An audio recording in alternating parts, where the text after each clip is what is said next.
بہت سی باتیں ہمارے مسلمانوں سے نفرت کرنے والے کہتے ہیں کہ ٹیپو ہندوؤں کے خلاف تھا۔ آج اس جلسے سے ان کو میں پیغام دینا چاہتا ہوں کہ ٹیپو ہندوؤں کے خلاف نہیں تھا، ٹیپو ان مسلمانوں کے بھی خلاف تھا جو انگریزوں کی غلامی کو قبول کر چکے تھے، جیسا کہ نظام وقت نے کیا تھا۔ ٹیپو نے مراٹھاؤں کے خلاف تھا کیونکہ انگریزوں سے ملے تھے اس وقت کے مراٹھا۔ ٹیپو کرناٹکا کے نواب کے خلاف تھا کیونکہ وہ انگریزوں سے لڑنا نہیں چاہتے تھے، بلکہ ٹیپو نے مسلمانوں کی جماعت کو اپنی سلطنت سے باہر کر دیا تھا۔ ٹیپو عیسائیوں کے بھی خلاف تھا کیونکہ انگریزوں سے ملے ہوئے تھے، یہ ٹیپو سلطان تھا۔ خوشی میں آ کر کہا کہ ٹیپو آج شہید ہو گیا، آج ہم بھارت جیت چکے ہیں۔ میرے عزیز دوستوں اور بزرگوں، عظیم ٹیپو سلطان کی زندگی پڑھنے کے لائق ہے، اور میں آپ سے گزارش کروں گا کہ جناب الیاس ندوی بھٹکلی کی جو کتاب ہے ٹیپو سلطان کے اوپر، اس کو ضرور اس کا مطالعہ کریں۔ اگر نوجوانوں کو وقت ملا جس کو اردو نہیں آتی، انگریزی میں بھی وہ کتاب دستیاب ہے، کیونکہ ٹیپو سلطان کی زندگی کے واقعات پڑھنے سے ہی ہم کو معلوم ہوگا کہ ٹیپو سلطان کی انگریزوں سے جنگ اور ٹیپو سلطان کی شہادت کیسے بھارت کو آزادی دلانے کا ایک راستہ بتاتی ہے۔ میرے عزیز دوستوں اور بزرگوں، شہید ٹیپو سلطان کی پرورش کے تعلق سے الیاس بھٹکلی اپنی کتاب میں لکھتے ہیں کہ ان کے والد حیدر علی نے، جو خود زیادہ پڑھے لکھے نہیں تھے، انہوں نے ٹیپو سلطان کی تعلیم کا بہترین انتظام کیا اور ٹیپو سلطان کو اتنا قابل بنایا کہ ٹیپو سلطان نہ صرف دین کے بارے میں جانتے تھے بلکہ ٹیپو سلطان فارسی، عربی، کنڈا اور فرینچ زبان بھی بولنا اور لکھنا جانتے تھے۔ جب حیدر علی ان کے والد نے ٹیپو سلطان سے پوچھا کہ تم کو کیا تحفہ چاہیے، تو ٹیپو سلطان نے کہا کہ مجھے ایک لائبریری تحفے میں چاہیے، اور اس وقت ٹیپو سلطان کی کتابیں فرانس سے منگوائی گئی، اور وہ ٹیپو سلطان نہ صرف میدان میں ایک بہادر تھا بلکہ ایک قابل آدمی بھی تھا۔ میرے عزیز دوستوں اور بزرگوں، تاریخ یہ بتاتی ہے کہ ٹیپو سلطان نے 17 سال کی عمر میں انگریزوں سے مقابلہ کیا۔ ٹیپو سلطان شہید نے 17 سال کی عمر میں انگریزوں سے مقابلہ کیا، اور ٹیپو سلطان جب سلطان بنے اپنے والد کے انتقال کے بعد تو صرف 17 سال ان کی حکومت رہی۔ 17 سال میں ٹیپو سلطان نے ساحلی علاقوں میں فیکٹریاں بنائیں، اسلحہ بنانے کی فیکٹریاں بنائیں، راکٹ بنانے کی فیکٹری بنائی، اور ٹیپو سلطان نے ایسے راکٹ بنائے کہ بڑے بڑے ایمونیشن بنانے والے بھی آج بھی ٹیپو سلطان کو سلام کرتے اور خراج عقیدت پیش کرتے ہیں کہ دنیا کی جنگ میں اگر کسی نے راکٹ میں بہتری پیدا کی تو اس کا نام ٹیپو سلطان تھا۔ ٹیپو سلطان، اب بھائی صاحب خاموش بیٹھیے، یہ سیاسی جلسہ نہیں ہے۔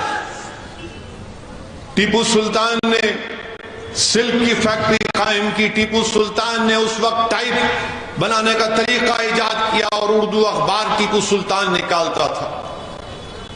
پہلی جنگ ٹیپو سلطان نے 17 سال کی عمر میں انگریزوں کے خلاف لڑی۔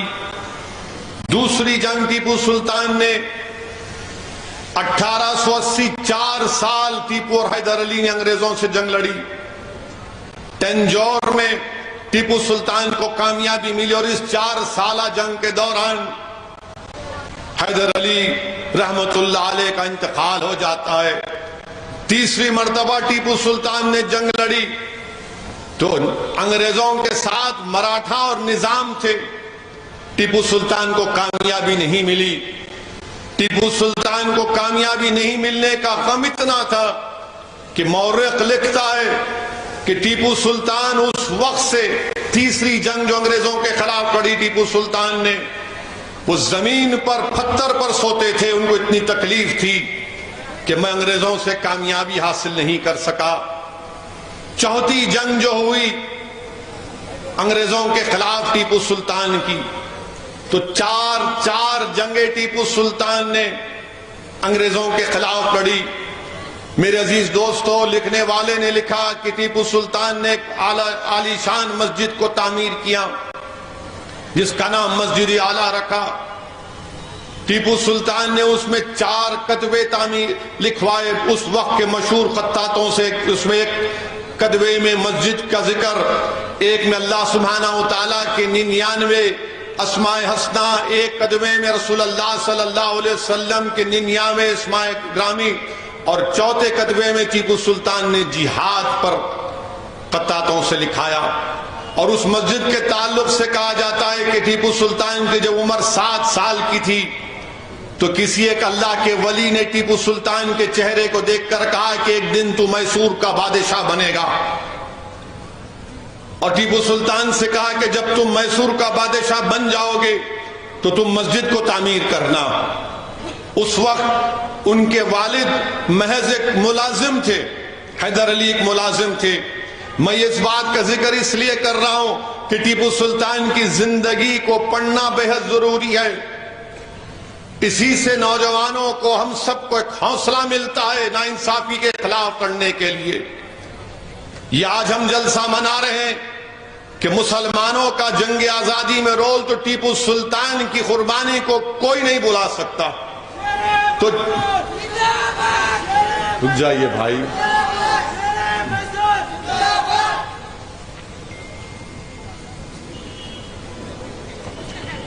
چوتھی جنگ جو ٹیپو سلطان کی ہوئی، ذرا بولیے ہادی صاحب، آپ کے چاہنے والے دکھ رہے کوئی،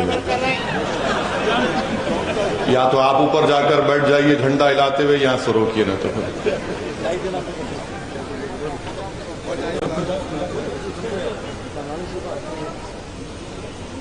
میرے عزیز دوستوں اور بزرگوں، چوتھی جو جنگ انگریزوں سے ہوئی، یہ لفظ 4 کو یاد رکھو آپ. 4 جنگیں ٹیپو سلطان نے انگریزوں سے کی. اور ہمارے پڑوسی ریاست میں کرناٹک میں ٹیپو سلطان اور ساورکر کے اوپر بحث ہو رہی ہے. تو ٹیپو سلطان 4 بار انگریزوں سے جنگ لڑے، اور جب چوتھی جنگ ہوئی ٹیپو سلطان کی انگریزوں سے،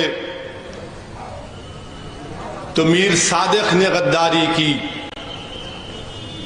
میر صادق نے غداری کی، انگریزوں سے مل کر میر صادق نے ٹیپو سلطان کے قلعے پر جو توپیں تھی اس میں بارود نہیں، مٹھی رکھ دی. اور واقعات میں آیا کہ 4 مئی کے دن جب ٹیپو سلطان ظہر کی نماز پڑھ کر بیٹھے تھے، تو 4 مئی کے دن ظہر کی نماز پڑھ کے ٹیپو سلطان جب کچھ کھانا چاہ رہے تھے، ایک لقمہ اپنے منہ میں ڈالا، تو ان کے پاس یہ خبر آئی کہ انگریز قلعے میں داخل ہو گئے اور سید عبدالغفار شہید ہو گئے ہیں.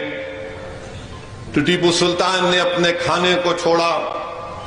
ان کے گھوڑے کا نام طاؤس تھا، گھوڑے کو منگایا، بندوق کو اپنے گلے میں ڈالا، تلوار منگائی، اور کہا کہ آج فیصلے کا دن ہے. اور ٹیپو سلطان اپنے قلعے میں ڈوڈی دروازے کی طرف، دلی دروازے کی طرف جانا شروع کر دیے. تو میر صادق نے انگریزوں کو بتایا کہ سلطان ٹیپو شہید نکل چکے ہیں. جب ٹیپو سلطان ڈوڈی دروازے کی طرف جاتی ہیں تو وہاں پر انگریزوں کا داخلہ ہو چکا تھا. ٹیپو سلطان ان سے مقابلہ کرتے ہیں. پھر واپس جانا چاہتے ہیں ٹیپو کسی اور دروازے کی طرف، تو وہاں پر بھی کسی نے ان سے غداری کی تھی، اس نے بھی دروازہ بند کر دیا. آپ اندازہ لگائیے کہ یہ شخص نماز ظہر سے مغرب کے وقت تک لڑتا رہا. انگریزوں سے یہ شخص ٹیپو سلطان نماز ظہر سے مغرب تک لڑتا رہا.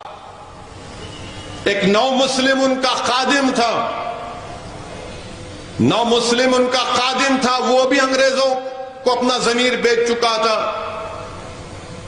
ٹیپو اس سے پلٹ پلٹ کر کہتے تھے کہ تھوڑا پانی پلا دے، پانی پلا دے، مگر اس نے پانی نہیں دیا۔ ظہر سے لے کر مغرب آ گئی، اب سورج غروب ہونے والا ہے، ٹیپو تھک چکے ہیں، ایک گولی جسم پہ ٹیپو کی لگ جاتی ہے اور ٹیپو مقابلہ کرتے رہتے ہیں، کیونکہ ٹیپو نے اللہ سے وعدہ کیا تھا کہ اللہ جب تک میرے جسم میں جان رہے گی میں ان کافر انگریزوں سے مقابلہ کرتا رہوں گا۔ پھر ان کے سامنے جو ایک اور غدار تھا وہ انگریزوں سے انگلی سے اشارہ کر کر کہتا ہے کہ یہی سلطان ہے، اس کو مار دو۔ میرے عزیز دوستوں اور بزرگوں، لکھنے والے نے اچھا لکھا کہ ٹیپو سلطان نے سبط رسول صلی اللہ علیہ وسلم کی سنت پر چل کر یہ بتا دیا، جس طرح کربلا کے میدان میں آل رسول اور امام حسین کو پیاسا رکھا گیا تھا، ٹیپو نے بھی سبط رسول امام حسین اور آل رسول کی سنت پر چل کر بتا دیا کہ ظالموں سے مقابلہ ہوگا اور پنجہ آزمائی ہوگی۔ آپ اندازہ لگائیے کہ ظہر سے لے کر ٹیپو لٹ رہے ہیں، مغرب کا وقت آ گیا، گولیاں چلتی ہیں ٹیپو سلطان کے اوپر، ایک نہیں 3 گولیاں ٹیپو کو لگتی ہیں تو ٹیپو گرتے ہیں، تو ایک گورا انگریز آ کر ٹیپو سلطان کے جسم کو ہاتھ لگاتا ہے تو ٹیپو سلطان کی غیرت جاگتی ہے۔ ٹیپو سلطان یہ کہتے ہیں کہ تو نجس ہے، تو میرے جسم کو کیسے ہاتھ لگا سکتا ہے؟ ٹیپو پھر کھڑے ہو جاتے ہیں اور اس انگریز جو آپ کے جسم کو ہاتھ لگا کر آپ کے جسم سے جو ہیرا لینا چاہتا تھا، ٹیپو اس پر وار کرتے ہیں، وہ اپنی بندوق کی نال سے اب ٹیپو کے وار کو روکتا ہے۔ لکھنے والے نے لکھا کہ ٹیپو نے اپنے اطراف میں جتنے انگریز تھے ان کو واصل جہنم کیا، تو ایک انگریز ان کی دائیں کن پٹی پر بندوق لگا کر گولی چلا دیتا ہے اور ٹیپو کی روح پرواز کر جاتی ہے۔ میرے عزیز دوستوں اور بزرگوں، جب ٹیپو شہید ہو جاتے ہیں، گر جاتے ہیں، انگریز یقین نہیں کرتے، انگریز یہ سمجھتے ہیں کہ ٹیپو فرانسیسی سپاہیوں کے ساتھ کسی اور جگہ پر نکل گئے، مگر بعد میں ان کا جو نو مسلم خادم تھا جو اپنا ایمان بیچ چکا تھا، وہ آ کر نشاندہی کرتا ہے کہ ہاں یہ ٹیپو سلطان کی لاش ہے۔ انگریز نے جب دیکھا تو ٹیپو سلطان کی آنکھیں کھلی تھیں، اور لکھنے والے نے لکھا کہ ایسا لگ رہا تھا کہ ٹیپو اپنی آنکھوں سے انگریزوں سے کہہ رہا ہے کہ دیکھو میری آنکھ ابھی بند نہیں ہوئی ہے۔ ٹیپو کی آنکھیں کھلی تھیں۔ انگریز جنرل نے جب ٹیپو کے جسم کو ہاتھ لگایا تو دیکھا کہ جسم گرم تھا ٹیپو کا، تو لکھنے والے نے لکھا کہ روح تو پرواز کر گئی تھی، مگر ٹیپو کا جسم اور روح انگریزوں کے اس ملک سے بھگانے کے لیے کھو چکی تھی۔ میرے عزیز دوستوں اور بزرگوں، ٹیپو سلطان وہ سلطان تھا جس کے پاس کشتیاں تھی، ایک نہیں 40 کشتیاں ٹیپو کے پاس تھی۔ اس نے اپنا وفد بھیجایا تھا سلطنت عثمانیہ کے خلیفہ کے پاس، اور جب وہ وفد گیا تو ٹیپو نے یہ کہا کہ جب تم اس وقت استنبول کو جب وفد جا رہا تھا، ٹیپو نے کہا کہ راستے میں کربلا پڑے گا، امام حسین کے آستانے پر جا کر میرا سلام پہنچانا۔ ٹیپو سلطان کی قربانی کی ایک بہت بڑی کتاب، ایک داستان ہے میرے عزیز دوستوں اور بزرگوں، مگر آج وطن عزیز میں ایسے لوگ ہیں جو ٹیپو سلطان سے نفرت کرتے ہیں اور ٹیپو سلطان کی قربانی کو مٹانا چاہتے ہیں۔ ٹیپو نے 4 مرتبہ انگریزوں سے جنگ کی اور ساورکر نے 4 مرتبہ انگریزوں سے معافی کا خط لکھا۔ یہ فرق ہے ٹیپو میں اور ساورکر نے۔ ٹیپو نے جنگ لڑی تلوار کے ساتھ اور 17 سال ٹیپو کو ہمیشہ مقابلہ کرنا پڑا انگریزوں سے، تو کبھی نظام وقت سے، تو کبھی مراٹھاؤں سے، اور تاریخ نے بتا دیا کہ جو غداری کرتے ہیں ان کا بھی حال دنیا نے دیکھ لیا کہ وہی میر صادق کو ٹیپو کے ایک کڑپا کے وفادار جنرل تھے، انہوں نے کہا کہ میر صادق کیا تو یہ سمجھتا کہ ہم نہیں جانتے کہ ہماری صفوں میں غدار کون تھا؟ اگر آج اللہ ہم کو فتح کر دے گا تو کل صبح میں ٹیپو تم کو پھانسی پر لٹکا دے گا۔ مگر میر صادق ہنستا ہے تو وہ کڑپا کے ٹیپو کے وفادار جنرل ایک تلوار اٹھا کر میر صادق کی گردن اڑا دیتے ہیں، اور جب ٹیپو ڈوڈی دروازے کی طرف جا رہا تھا تو ٹیپو نے میر صادق سے کہا میں جانتا ہوں تو غدار ہے، مگر یاد رکھ نسل در نسل زمانہ ایسا آئے گا کہ لوگ تجھے دیکھ کر تھوکیں گے، اور وقت ایسا ہی آیا آج بھی اگر کوئی لوگ میر صادق کی قبر کے پاس سے گزرتے ہیں تو کہتے ہیں کہ گندی بدبو آ رہی، یہاں سے ہٹ جاؤ۔ یہ غداروں کا حال ہوتا ہے۔ میرے عزیز دوستوں اور بزرگوں، پھر ٹیپو سلطان کے تعلق سے بہت سی باتیں ہمارے مسلمانوں سے نفرت کرنے والے کہتے ہیں کہ ٹیپو ہندوؤں کے خلاف تھا۔ آج اس جلسے سے ان کو میں پیغام دینا چاہتا ہوں کہ ٹیپو ہندوؤں کے خلاف نہیں تھا، ٹیپو ان مسلمانوں کے بھی خلاف تھا جو انگریزوں کی غلامی کو قبول کر چکے تھے، جیسا کہ نظام وقت نے کیا تھا۔ ٹیپو نے مراٹھاؤں کے خلاف تھا کیونکہ انگریزوں سے ملے تھے اس وقت کے مراٹھا۔ ٹیپو کرناٹکا کے نواب کے خلاف تھا کیونکہ وہ انگریزوں سے لڑنا نہیں چاہتے تھے، بلکہ ٹیپو نے مسلمانوں کی جماعت کو اپنی سلطنت سے باہر کر دیا تھا۔ ٹیپو عیسائیوں کے بھی خلاف تھا کیونکہ انگریزوں سے ملے ہوئے تھے، یہ ٹیپو سلطان تھا۔ مگر آج ان لوگوں کو جواب دینا ضروری ہے کہ جو ٹیپو سلطان کے تعلق سے یہ کہتے ہیں کہ ٹیپو ہندو بھائیوں کے خلاف تھا، تو میں ان پاگلوں سے کہنا چاہوں گا کہ کتاب ہے جس کے آتھر کا نام بی این پانڈے ہے۔ بی این پانڈے کیا کہتے ہیں ٹیپو سلطان کے بارے میں، اور یہ مورخ ہے، یہ بڑے مشہور مورخ ہے، اور یہ کوئی ایسا نہیں لکھ دیتے من گڑت کہانیاں، ان کے پاس ہر چیز کا ریکارڈ ہوتا ہے۔ بی این پانڈے نے ایک کتاب ہے جس میں انہوں نے اورنگزیب اور ٹیپو سلطان پر لکھی۔ انہوں نے ٹیپو سلطان کے بارے میں کیا لکھا کہ ٹیپو ایک ارکاٹ میں ایک اللہ کے ولی تھے، مستان اولیاء کے نام سے ان کے نام پر ٹیپو رکھا گیا۔ ٹیپو کے تعلق سے وہ کہتے ہیں کہ ٹیپو نے